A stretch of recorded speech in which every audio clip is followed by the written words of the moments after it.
Mercenaries 2 is about blowing shit up. End of story. People who like blowing crap up will like this game. Most everything is destructible. Buildings crumble, airstrikes freely rain down, and tactical nukes accent the sunny Venezuelan countryside.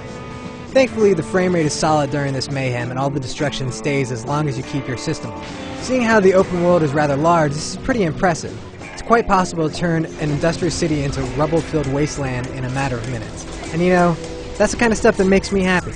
Although the scale is nice, it also leads to some annoying things. While there are tons of different vehicles and weapons and airstrikes in the game to acquire, you have to actually go and shop for a lot of these from different vendors who are spread out across Venezuela, which means that sometimes you're going to have to trek all the way across the country to get to somebody just to find out they don't sell that one item you were looking for. You can play as 3 different characters in Mercenaries 2, but you're going to want to choose Mateus. I mean, everything sounds funnier when it's said with his maniacal Swedish accent.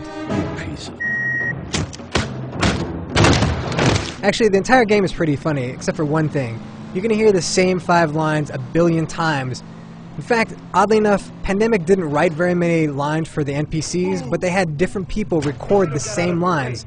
So while you hear the same 5 lines again and again, you're going to hear them for different voices. The story is your typical revenge because you got shot in the ass plot, so it's nothing particularly great. It does get the action and explosions moving though. Now, the biggest problem with Mercenaries 2 is that the game just doesn't have the kind of polish you would want from something that's been in development for this long. The AI, for example, is dumber than dirt for both the bad guys and for your allies. There's a lot of hop-in when you're flying over the map, and you can get damage from just falling 5 feet sometimes. The weirdest one of all is that if you're driving a tank, you can actually smash through a car and explode it and take no damage, but bump into a fire hydrant and you actually take damage to your tank. I know that there's a lot of strategy out there for people putting fire hydrants in the way of tanks to destroy them, but it doesn't seem like something you would actually want in a video game. Now, although there is no deathmatch mode or anything like that, there is drop-in and drop-out online co-op for up to 2 people. The game's difficulty doesn't scale when you add a buddy to the mix, but it's just more fun to level a building with your friend.